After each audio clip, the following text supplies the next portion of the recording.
Family Guy has a reputation for going too far, but the scenes Fox actually buried?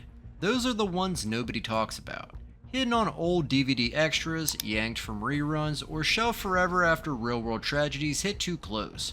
We're talking about a cutaway mocking a pilot on September 11th, a Hotline sketch that flips into something predatory, and a deleted moment where a family member gets her head blown clean off at dinner. Fox locked this footage away for a reason. What you're about to hear isn't the Family Guy you grew up with. This is the version they tried to hide. And if you like this type of content, remember to like, subscribe, and hit that bell. Now let me show you what they hid. Season 12, Episode 21. A little piece of footage titled Chap Stewie that aired in the spring of 2014. The episode itself made it to television, sure, but there's a deleted scene tucked into the DVD extras that Fox made absolutely sure never touched a broadcast signal. And honestly, once you see it, you understand why. Here's the setup. British Stewie, a polished alternate version of the baby from across the pond, returns to the Griffin kitchen looking to take out the original Stewie once and for all. He raises his weapon, he aims, and he misses. Just barely. But in Family Guy's universe, a miss still hits something, and what it hits is Meg, sitting right at the dinner table minding her own business. Her head is gone in a single frame. Her body slumps forward onto her plate. Now here's the catch. The family doesn't react to Meg, not even a little. Peter panics over Stewie's tiny scratch. Lois frets about the baby. Chris is confused, as Chris usually is. And Meg, she just sits there, headless, forgotten, like she was never part of the family in the first place. It's not a gag. That's a portrait of something much colder, and it's one of the most overlooked aspects of how the show treats its middle child. For years, fans joked about Meg being ignored. The deleted scene takes that running joke and turns it into something genuinely unsettling. It's not funny anymore. It's a commentary on indifference so sharp that Fox couldn't risk putting it in front of Sunday night viewers. What most people don't realize is that the animation team actually finished this scene. It was fully voiced, fully colored, fully scored. The decision to cut it came from the top, from executives who looked at the final product and said, "No, this one stays buried." Only the DVD release and a handful of Too Much for TV compilations ever carried it. If you want to see it today, you have to dig through a bootleg upload or an old disc rip. And here's the thing that really sticks with people. The animators have talked about this scene in interviews. They said it was meant to land as shock comedy, but the final edit played more like horror. The sound design didn't match the tone. The silence that follows the shot is longer than a normal Family Guy beat. It just sits there. For starters, that kind of silence in an animated comedy is almost unheard of. It breaks the rhythm of the show. It forces the viewer to actually feel something. That's not what Sunday night animation is supposed to do. The episode aired on April 27, 2014 and pulled in around 4.3 million viewers. But those viewers never saw the dinner table scene. They saw a cleaner, lighter cut. The real version, the one the writers originally wrote, stayed locked away. And many are not seeing the truth here, which is that this wasn't about offending fans. It was about a network realizing one of its flagship shows had crossed from dark humor into something that genuinely resembled cruelty. Some sharp detail worth noting: the Griffin Kitchen has appeared in over 300 episodes. Meg has sat in the same chair hundreds of times. For the animators to choose that exact location, that exact chair, and that exact moment to stage her death, it's loaded with meaning. It wasn't random, it was a statement, and the network understood exactly what that statement was. But the kitchen scene wasn't the only time Fox stepped in and locked away a moment forever. Let's rewind to Season 6, Episode 6, Padre de Familia. Aired in 2007. Brian confronts Peter about his lack of basic knowledge and says Peter didn't even know what September 11th was until 2004. Peter fires back with one of the most tone-deaf lines the show has ever wrote.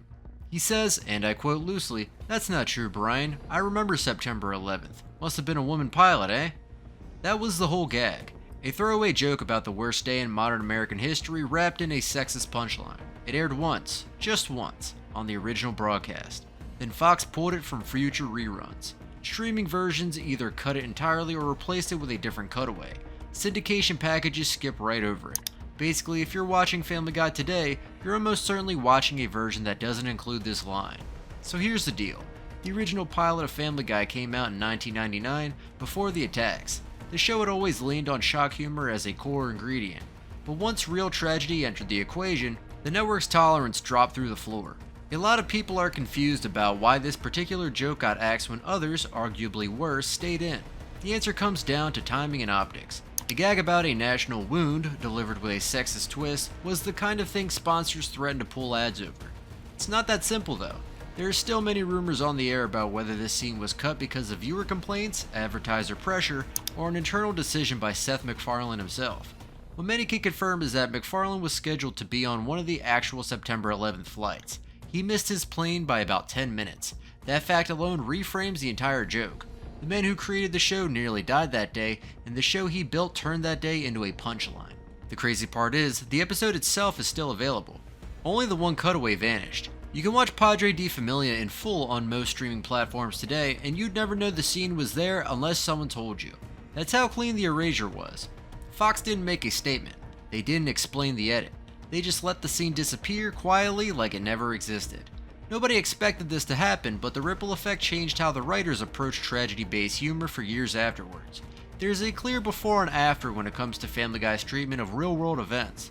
Before this cutaway, the show would reference anything.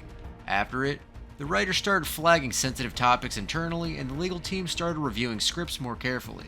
It's estimated that over 40 Family Guy cutaways have been edited or removed from syndicated versions over the years. The September 11th pilot joke sits near the top of that list. Only the partial Terms of Endearment episode, which dealt with pregnancy termination and was banned from American broadcast entirely, carries a similar level of network-level fear.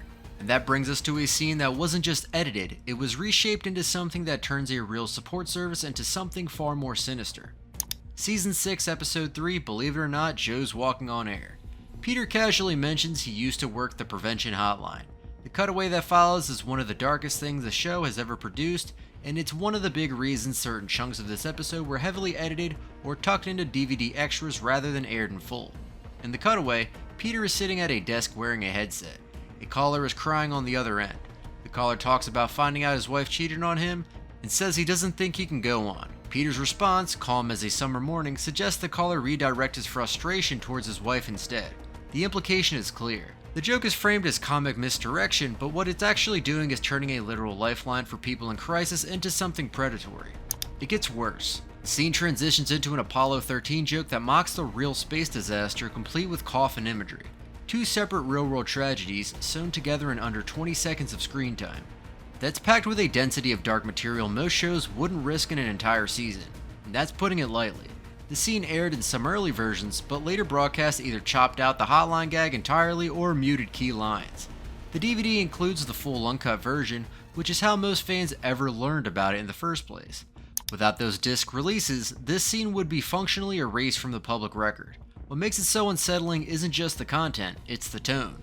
Peter's delivery is warm, friendly, almost helpful sounding. The voice acting lands in that exact sweet spot that makes the horror hit harder. See? But here's the catch. The animation team actually drew this as a standard cutaway. It was never flagged during production. It passed through multiple approval stages before anyone realized how it would read to someone who had actually caught a hotline. By the time Fox caught it, the episode had already been delivered. The cuts came afterward in post-broadcast edits. For starters, hotline services handle over 2 million calls per year in the United States alone. The idea that a primetime comedy would turn that infrastructure into a joke is the kind of thing that generates immediate backlash, and it did. Mental health organizations sent formal complaints. Fox issued no public response. The edits came quietly, the scene went into the vault. Hands down, this is one of the best examples of why certain scenes get buried. The line between dark comedy and genuine harm is razor thin, and this cutaway walked right over it. The writers later admitted in behind-the-scenes commentary that the joke probably went too far. But by then, the damage was done, and Fox had already decided to quietly bury as much of it as possible. And if a single cutaway could cause that much chaos, imagine what happens when an entire episode becomes the problem. Season 3, Episode 1, The Thin White Line, aired September 11, 2001. The air date alone is already historically loaded, but the episode itself is a whole separate beast. Brian takes a job as a police drug-sniffing dog and accidentally develops a full-blown cocaine dependency. What follows isn't a quick cutaway or a one-off joke. It's a sustained episode-long descent into addiction that plays more like a drama than a comedy. Brian's personality changes. He becomes paranoid, erratic, and angry. He shows up at the Griffin house in rough shape. The family stages an intervention. He goes to rehab. His voice actor, Seth MacFarlane, delivers some of his most restrained vocal performances ever in these scenes, which makes them hit even harder. It's not, haha, the dog is on drugs. It's a character study about how fast a person can fall apart. This one wasn't deleted technically, but the way Fox treated it afterward made it feel like they wanted it to disappear. The episode rarely runs in syndication. It's skipped on theme marathons. It's tucked in the middle of the series, easy to miss.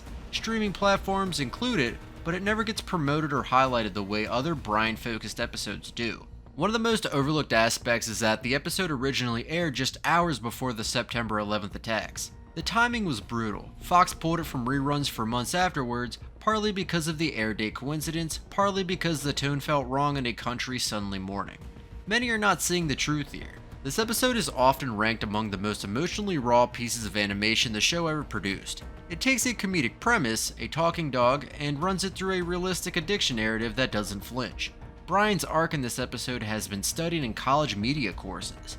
It's been cited in journals about how animated comedy can handle heavy topics responsibly. A lot of people are confused about why this episode gets treated like a relic. The answer is simple. Fox built Family Guy on cutaway gags and fast pacing. This episode abandons that formula for 22 minutes. It's slower, darker, and more emotionally honest than anything else in the show's first 5 seasons. That makes it hard to market, hard to slot into a marathon, hard to promote alongside the standard wacky family hijinks branding. And that's why it lives in the same conversation as the actively deleted scenes. Fox didn't technically hide it, but they sure didn't want it representing the brand either. Which leaves one final scene, and it's the one that gets into territory so visually graphic it feels like a completely different show. Let's slow down for a second, because this last section is where a lot of people start asking the real questions. Here's where we talk straight to you, the viewer. You clicked on this because something about these scenes pulled you in, and that's fair. But are we missing a key detail? The thing is, a lot of what circulates online about Family Guy's banned scenes is flat out exaggerated. Some of it is fan speculation. Some of it is AI generated nonsense. Some of it is real. So let's set the record straight on the biggest one that hasn't been covered yet. The body horror hallucination from season 12, often tied to a 2-part episode involving a 62-hour no-sleep contest. In the deleted scene, Quagmire hallucinates that Peter's lower half transforms into a giant buzzing aggressive fly. Peter separately hallucinates that Quagmire has become a bathroom fixture. Both visuals are extremely graphic, drawn in detail the show doesn't usually allow. Paired with an alternate cut involving cancer treatment medication being used recreationally, this was absolutely too much for broadcast. Both scenes were pulled and shelved. They exist on DVD extras and compilation channels and nowhere else. Everyone's obsessed with the idea that the networks are hiding some massive secret archive. The reality is more boring and more interesting at the same time. Fox maintains internal edit logs. Every cut is documented. Every pulled scene has a reason. Sometimes the reason is legal. Sometimes it's timing, like the famous Turban Cowboy Boston Marathon car chase scene, which was yanked in April 2013 after the real marathon bombing. Sometimes it's advertiser panic. Sometimes it's an executive seeing the final cut and just saying no. The fully banned episode Partial Terms of Endearment from season 8 never aired on American broadcast television at all. It was sold directly on DVD and eventually hit streaming service in a limited capacity. That's the rarest form of erasure. Not a cut scene, not a pulled cutaway, but an entire 22-minute episode locked behind a paywall because Fox decided the topic couldn't be handled on free television. Over the course of 20 plus seasons and more than 400 episodes, Family Guy has produced roughly 3,000 cutaway gags. An estimated 2 to 3% of that total has been edited or removed at some point. That's between 60 and 90 scenes in the vault, depending on how you count. Most of them are minor. A handful are the ones we just walked through, and every single one has a story attached to it about why someone, somewhere decided the public shouldn't see it. The truth is, the Griffin house on screen is designed to feel chaotic and safe at the same time, but the version of that house in the deleted scenes, that one feels like a different place entirely.